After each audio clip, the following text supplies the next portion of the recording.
Hey guys, what's up? It's your boy Jam Auto Tech, and today I'm going to show you guys how to disassemble one of these distributors, under distributors to be exact. Here's the number. That's the number, guys. I got this off of my 93 Integra, so I'm going to show you guys how to disassemble this. First thing I have to make you see is the way how they design here. Normally on a Honda Civic, you would have a ring that goes around to lock this pin inside the middle. This one doesn't stay like that. This one, you have to knock the pin out. You have to either knock it out or press it out. So I won't be able to show you guys that in the video because I don't have an assistant with me, but that's how you'd basically do it. So all you have to do, right where you see that line is on this part, you have to mark that with the round part here, so that way you will know that you have it lined up correctly when you're reassembling it back. So you have to make sure you put a mark on it. So I'm going to show you guys how to disassemble. This here is your rotor cap. I already have it off, so you'd have to pull these 3 screws. Next one there, you pull that off. Hold on, I thought I had it off. Yeah, so that's the rotor cap. Here you'll see a seal right here. That seal is used to keep material from outside from getting into the distributor. So like if you're washing your car, washing your engine and so on, water won't pass this seal to get into the distributor. So whenever you wash your car and you realize that you can't start afterwards, you know that this seal is not good because water has gotten into here, causing problems. Here, this is what is connected. This is what is connected to your coil. This is the coil, guys. So basically, this is how you get your spark. This basically connects the spark from the coil to the center of your rotor. So when the coil is in there like this, the spark comes up, goes into here, it travels to the middle here, and then from here it goes to your rotor. So this is what basically sends the spark to each of these posts that is connected to your plug wires, and that's how you get your spark. So that's how this is very important as well. You look inside for any cracking and so on, any burn marks. That's how you know. Next, you take off your rotor. You're gonna have a screw here. If this is on the vehicle, the way you can get the screw, if it's not facing up, say it's faced like this, to get the screw to face upwards so you can screw it out, you have to you have to bounce the key. So you bounce the key, and you're gonna, like, it's gonna try to start, and then you do it again, and then it's gonna turn to you. So when it turns to you now, you get your Phillips, and you pull it. Hold on.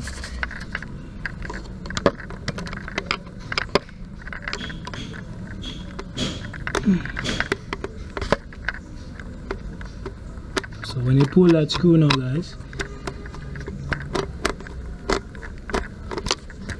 when you pull that screw off, you take off your rotor. So this is the rotor, guys. All of these parts are serviceable. You can change them. You can change it, like if this had a burn on it or anything. This distributor is not good, by the way. Yeah, this doesn't really look all that good. You can see the burns. Yeah, but these parts are serviceable. So that's your rotor right there. Then the next thing about these type of distributors, the other ones, you can just basically lift this off, but this is screwed down with 2 Phillips, as you can see. So you just pull those to get off. Hold on. Sorry guys, I don't have any stand that I can put you guys on, so I'm trying my best.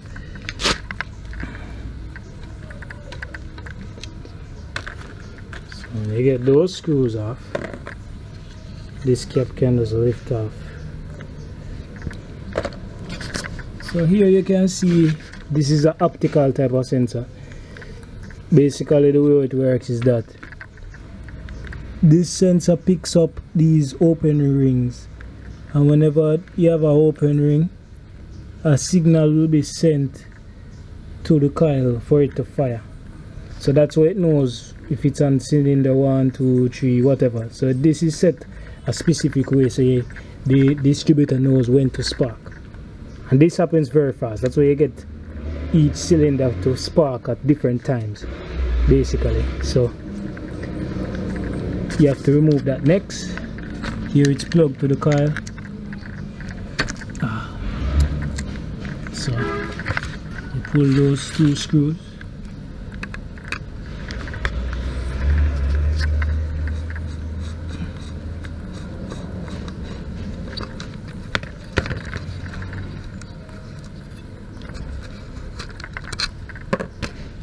Next one here. These screws are tall.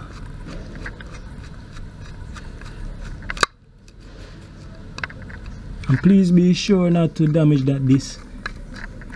Don't manangle it because it's very soft. After you got that off, to get this part off, you have to pull that screw in the middle here. And the way you do that, since it's connected straight along here, the whole thing turns, as you can see. So what you have to do, you have to get something to hold here, just to apply a little pressure, right? And then you get a screwdriver and push it in the middle here. So it's like,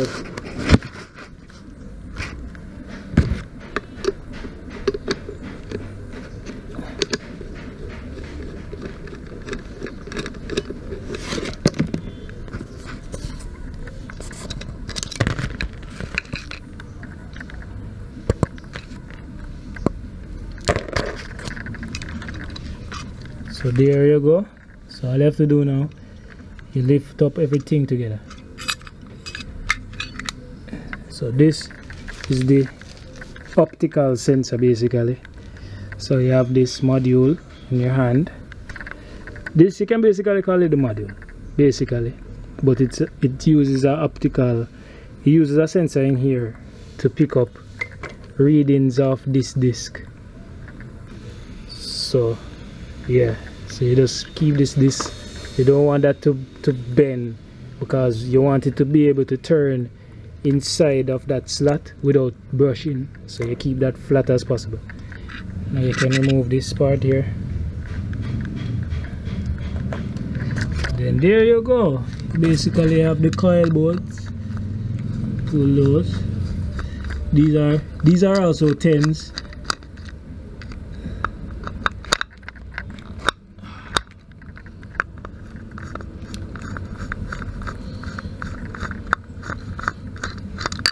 So use a 10 if you want. This is a 10mm.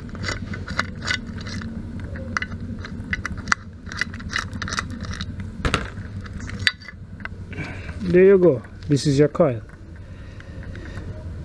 Basically how this works, you have a positive that sends here. You have two coils in here, two windings. You have a primary and you have a secondary winding.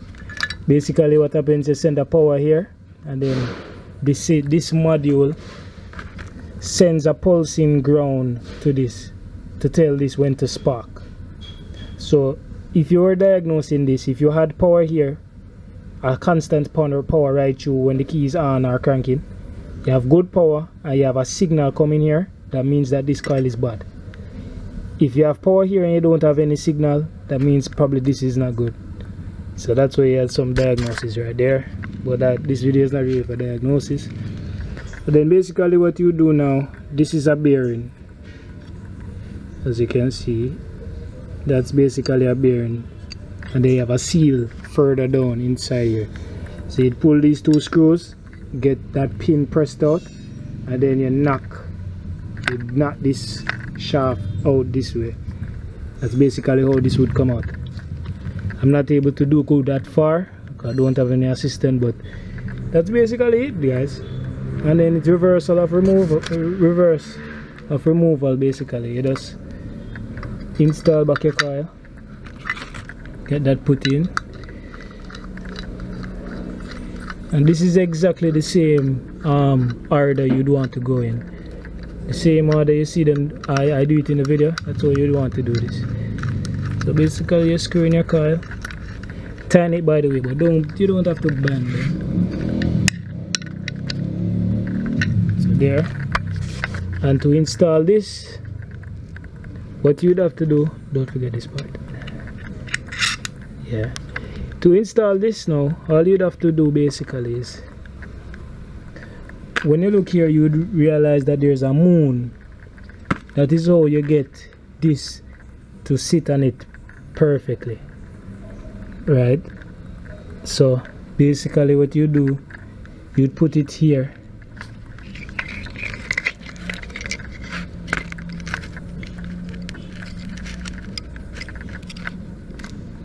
Slide it inside of here because it has to go in together, and then you basically lay this down. Oops.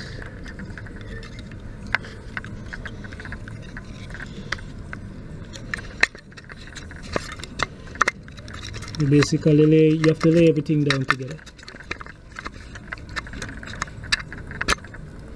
like that, and then you rotate this till you get the moon. Slips in. That's that. Then you get your other piece. Make sure you line up the moon. Then you get your screw. You get your screw.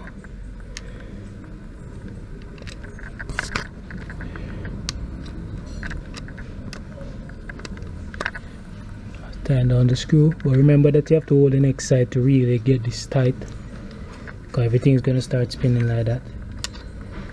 Now you get the next two screws for the sides. These are some tall screws. Get those for the sides.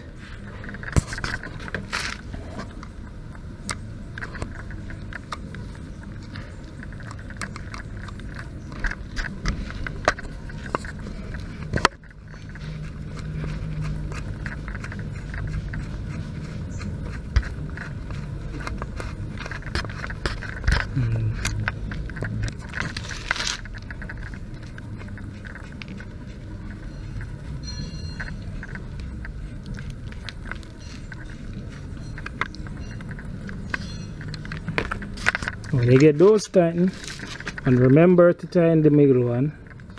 When you get all that tightened, you plug on this. Don't forget to plug that on. And then you put on back your cover. Put in those two screws. Put those two screws in. And then you line up the hole for your rotor. Here's the hole, you line it up. Slide this on.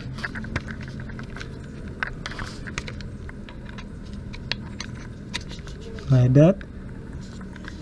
Tighten that bolt, and then you put on your cap, and you're all done. So that's how you disassemble one of these distributors. Please like the video guys and subscribe. More videos coming your way. Peace, I'm out.